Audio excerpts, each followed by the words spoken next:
Bueno, buenas tardes. Vamos a trabajar en esta oportunidad con la unidad número 3, que es la referida a los costos de empresas prestadoras de servicio, a las que vamos a llamar Servucción, y los costos agropecuarios. En cuanto a las empresas prestadoras de servicio, vamos a poner el foco en empresas del sistema financiero, llamémosla bancos, y a las empresas prestadoras del servicio de salud.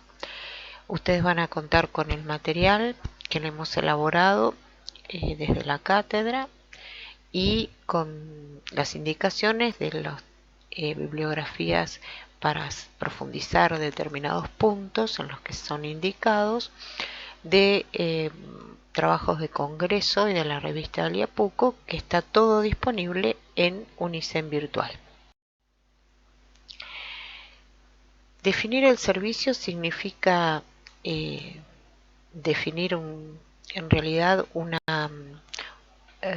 nexo entre oferta y demanda, como cualquier otro negocio, que tiene características especiales, que fue trabajado profundamente desde el marketing, no así en nuestra disciplina, hasta en los últimos tiempos, ya que la mayoría de la bibliografía donde uno lee y estudia los temas de costos están dedicadas a la producción de bienes físicos, no así como a la prestación de servicios, siendo que estos hoy conforman el Producto Bruto de cualquier país,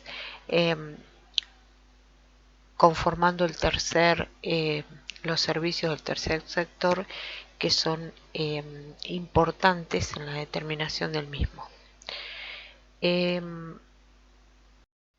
La pregunta que nosotros nos hacemos es si un servicio se fabrica de la misma manera que se hace un producto. Y la respuesta es sí. Cuando hablamos de fabricar un producto, hablamos de producción, ¿sí? Cuando hablamos de fabricar un servicio, hablamos de servucción, ¿sí? Producción significa producir, así que un producto o un servicio. Ahora bien, la servucción, como ya les dije, fue un tema trabajado desde el marketing, ¿sí? Aporta una visión muy particular en lo que es la gestión de las empresas y se contempla como un sistema de producción de ese servicio, o sea, la parte visible de la organización en la que se producen, distribuyen y consumen, en este caso, servicios. Se ha definido en el marketing como una organización sistemática y coherente de elementos físicos y humanos en una relación cliente-empresa necesaria para realizar una prestación de servicio cuyas características comerciales y niveles de calidad han sido determinadas. Con lo cual acá hay mucha terminología que ya hemos utilizado nosotros y no salimos de lo que nosotros conocemos en la teoría general del costo como un proceso de transformación donde hay factores productivos que se transforman en un resultado. En este caso también va a haber una estrategia, va a haber una cadena de valor, va a haber factores que se van a combinar ante una determinada capacidad de producción, pero que vamos a encontrar que hay elementos que no que no se identifican de la misma manera en lo que es la producción física de un producto. ¿A qué me refiero? En un sistema de servucción existen elementos, los que se llaman visibles, y elementos no visibles. Los elementos no visibles es todo el sistema de organización interna que tiene una empresa para que el proceso de transformación se pueda realizar y obviamente se cumpla el objetivo de la empresa. El visible está conformado por los soportes físicos y el personal de contacto. Pero sin embargo acá aparece un elemento que no lo veíamos en el proceso productivo de un bien, y es el cliente. Y no solo el cliente, sino los demás clientes.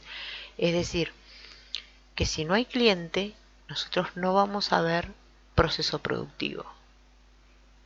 Ejemplo, si no hay un paciente en un hospital, yo no puedo hablar de una servucción, no puedo hablar de que se produce, que hay una producción de un servicio. Si no hay un huésped en un hotel, el servicio de hotelería no se lleva a cabo justamente porque no está el cliente. Si yo soy gasista y yo no tengo un cliente que me esté llamando para que le haga el servicio de plomería, tampoco estoy haciendo la prestación de servicio. Y acá empiezan a aparecer en este cliente, que es fundamental para que fabricar este servicio, empiezan a aparecer determinados actos, ¿sí? Están los actos intelectuales, que son los de comprensión, de investigación, que preceden a la toma de decisión del cliente. O sea, ¿está abierto? ¿Qué servicios ofrece? ¿Cuál es el nivel de precios de este prestador de servicio? También hay actos verbales que completan la toma de decisiones para poder adelantar el desarrollo del servicio. ¿Tiene disponible el servicio? ¿Cuánto cuesta? También hay actos físicos indispensables para poder llevar adelante este servicio. Abrir la puerta, acercarse a la recepción, presentar el dinero o la tarjeta de crédito o lo que sea solicitado. Y también hay actos de espera. Esperar que alguien lo atienda, esperar que me entreguen el servicio, esperar que le cobren. Y mientras están realizándose estos actos, también hay otros clientes que están viendo esa prestación del servicio. Es el cliente que espera mientras a uno los están atendiendo, por ejemplo en un banco. Es el cliente que espera para entrar o que espera la mesa de un restaurante hasta que se libere o hasta que se le entregue el lugar que habían reservado, y que puede ser el posible cliente en la prestación de ese servicio. El soporte físico está conformado por todo lo que es necesario para poder prestarlo, en cuanto a arquitectura, en cuanto a señalización, en cuanto a mobiliario, los uniformes, ¿sí? Entonces, el cliente formará parte de este proceso productivo conjuntamente con el soporte físico, con el personal de contacto, y siempre hay una parte no visible que es todo el soporte tecnológico o estructural de la organización que es necesario para que se lleve a cabo todo este proceso. Entonces podemos caracterizar a los servicios porque son intangibles, porque al estar el cliente dentro del proceso y como cada persona es distinta, decimos que son heterogéneos, que no pueden almacenarse, que la producción y el consumo son simultáneos, por lo tanto acá no vamos a tener stock. Que habitualmente cuando yo voy a comprar un servicio, compro una promesa, porque el servicio no se presta hasta que yo no participo de ese proceso. Hay una adaptación permanente, ahora lo vamos a ver, a los hábitos y a los usos y costumbres de la gente, porque hay que diseñarlo en función a la necesidad del cliente. Es difícil diferenciarse con la competencia, justamente porque hay un elemento fundamental que es el cliente que participa en esa seducción. Generalmente demandan confidencialidad, muchos de ellos. En algunos casos el proceso de la compra demanda más tiempo y esfuerzo, justamente por la intangibilidad del servicio. Para poder interrumpir el consumo no siempre es inmediato, nos pasa con el caso del cable o con el caso de algún servicio como es el servicio de gas o el servicio de alguna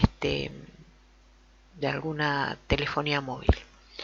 Y habitualmente se usa un lenguaje exclusivo, porque cada servicio es diferente a otro y muchas veces, sobre todo cuando son servicios tecnológicos, se necesita de un lenguaje especial.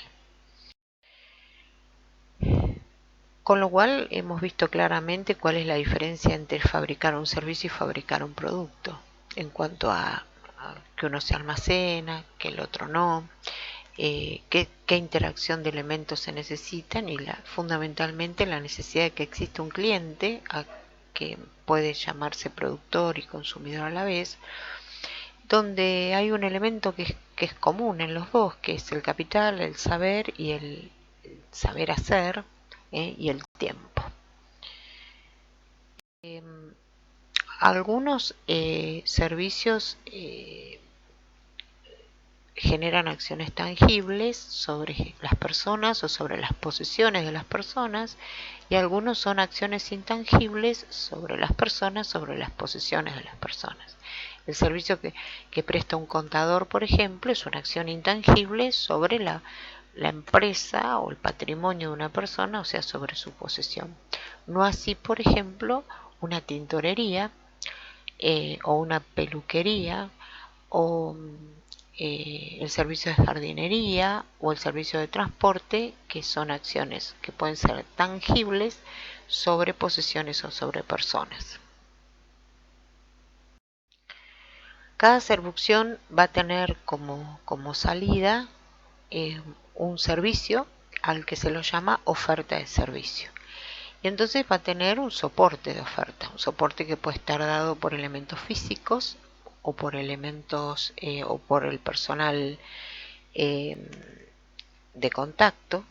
Por ejemplo, en un banco, yo si voy al cajero automático no necesito de personal de contacto, solamente tengo un soporte físico. Y si lo hago desde el home banking, desde mi casa, desde una computadora, lo único que tengo es un soporte tecnológico del banco. La computadora es mía, que la necesito para poder acceder al servicio, pero en realidad tampoco tengo personal de contacto. Pero siempre está la parte no visible que hace posible que yo pueda recibir la prestación de ese servicio. Entonces acá estamos frente a una pregunta que sería: ¿cómo puedo diferenciar yo el servicio? Lo puedo hacerlo por la oferta del servicio o por el soporte de la oferta. Entonces allí es donde yo defino una estrategia. ¿Me voy a diferenciar por la oferta que realizo de ese servicio o me diferencio por el soporte que hago para ofrecer ese servicio? O ambas a la vez. Y esto lo que me define son las estrategias, ¿sí? Que en definitiva es cómo me voy a posicionar yo ante un segmento de clientes para poder prestar ese servicio. De manera que un servicio también tiene una cadena de valor, y la diferencia que tiene es que las actividades que nosotros consideramos primarias o las actividades de apoyo difieren a lo que sería una empresa de producción de bienes físicos. Lo que es abastecimiento, lo que es que muchas veces lo hemos visto como una actividad principal en una empresa que produce bienes, en este caso aparece como una actividad de apoyo. Dentro de las actividades principales, fíjense que aparece el cliente y los demás clientes. ¿Por qué? Porque es un elemento fundamental dentro del proceso y por lo tanto dentro de la cadena de valor, que aparecen como actividades no controlables. En cambio, nos va a aparecer el marketing, el personal de contacto, el soporte físico, las habilidades del recurso humano y la prestación propiamente dicha del servicio como elementos para el agregado de valor al cliente. Ahora bien, teniendo el soporte físico y el personal de contacto obviamente coordinados por la administración y la organización, se llevan a cabo una serie de acciones que van a dar lugar a determinadas ofertas que pueden o no estar interconectadas entre sí, y que todas ellas dan lugar a la prestación de un servicio global. Sin embargo, cada una de esas ofertas apuntan a un cliente que tiene percepción del servicio y necesidades distintas. Por ejemplo, si yo estoy hablando de un hotel donde tengo un restaurante como una de las ofertas, la cafetería y el hospedaje, si yo presto todo el servicio conjunto, obviamente hago a lo que se llama el servicio global. Sin embargo, el restaurante puede ser utilizado por un sector de clientes, un nicho de mercado, que tiene percepciones y necesidades distintas, lo mismo para la cafetería o lo mismo para el hospedaje. Pero sin embargo, siempre yo hago una valoración del servicio global por como sumatoria de todas las ofertas que se prestan. Eso hace que yo, en base a las percepciones y a las necesidades de los clientes, tenga que diseñar el servicio, con lo cual el proceso es exactamente al revés que diseñar un producto físico.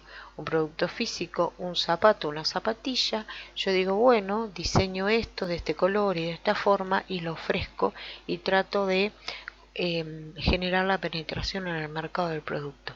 Acá es distinto, ¿por qué? Porque el cliente, que es parte del proceso productivo, es quien tiene la necesidad y la percepción del servicio que va a ser recibido, y por lo tanto lo diseño en función a sus necesidades. Pongamos un ejemplo de nuestra facultad. Hay un soporte físico y un personal de contacto y se ofrecen formación de grado, el magíster y las diplomaturas. Todo hacia el servicio global, que es el profesional en ciencias económicas o el profesional graduado en este caso en la Facultad de Ciencias Económicas. Sin embargo, cada uno de ellos apunta a un nicho de mercado o a un sector de mercado específico que tienen percepciones y necesidades distintas. Pero lo que nosotros vemos es el servicio global prestado por la Facultad de Ciencias Económicas de la UNICEN. Y en función a las necesidades de cada segmento, lo que hace la facultad, diseña el servicio que ese cliente está necesitando y en base a su percepción. Cuando nosotros hablamos de seducción, hablamos de un servicio base, que en realidad es la razón principal o la razón por la cual acude ese cliente a ese lugar, por ejemplo, un hotel, y un servicio periférico que en realidad le agrega valor al servicio principal, pero que si lo suprimo no afecta al principal. Por ejemplo, la cafetería o un determinado servicio que le puedo agregar a ese hotel. Cuando ese servicio periférico toma entidad por sí mismo, ¿sí? Servicios que pueden ser obligatorios porque están estipulados que por un determinado convenio colectivo, por una determinada reglamentación o lo que fuera, yo necesito tener ese servicio periférico, caso los colegios, por ejemplo, o no obligatorio. Acuérdense que los pueden eliminar sin afectar el valor que crea el principal. Yo digo que ese servicio pasaría a ser un servicio derivado y el servicio base pasaría a ser el principal. Caso cuando la cafetería toma entidad por sí misma, entonces digo es un servicio base derivado de un servicio principal y actúan como unidades estratégicas de negocio. Una de las decisiones estratégicas más importantes en la seducción es sin duda la determinación del nivel de actividad a utilizar en base a la capacidad. ¿Y por qué? Porque también influye en el nivel de inversión que la empresa va a tener. Acá hay una serie de preguntas que nosotros tenemos que hacer. ¿Somos capaces de atender a todos los clientes? ¿Cuántas unidades somos capaces de producir? ¿Cuántos clientes se pueden servir al mismo tiempo en un día? Esto es importante porque muchas veces, en realidad, más allá de la decisión estratégica que nosotros vamos a tomar, la capacidad muchas veces limita, pero también lo limita el recurso humano que contamos, y determina así el nivel de actividad. Por ejemplo, lo vamos a ver en la prestación de servicios de salud. Yo puedo tener 15 camas en terapia intensiva, pero no tengo médicos para terapia intensiva y por lo tanto ahí tengo una ociosidad, y mi nivel de actividad disminuiría en el uso de ese servicio, o bien porque tengo eh, personal para atender pero no tengo camas suficientes, un poco lo que está pasando hoy con la pandemia. Entonces esto es una decisión importante. En el caso de la prestación de servicios es una de las cosas que más cuidado se deben tener. Eh, y fundamentalmente aquí hay que apoyarse siempre en el conocimiento del mercado. No se olviden que eh, el servicio va a ser diseñado de acuerdo a las necesidades y percepciones que tengan los clientes. Por lo tanto, si nosotros diseñamos un servicio eh, donde hayamos visto todos estos elementos que fuimos brevemente trabajando, vamos a lograr una eficiencia que nos va a permitir disminuir costos, generar confianza, cumplir con las necesidades del cliente y fundamentalmente alcanzar los objetivos de la empresa. Bueno, en este breve videito los puse en tema de la servucción, tema que van a profundizar con toda la bibliografía, y nos vemos en la próxima aplicando la servucción a una entidad financiera. Obviamente, como siempre, a disposición a través del mail, cuantas consultas crean convenientes y necesarias. Nos vemos.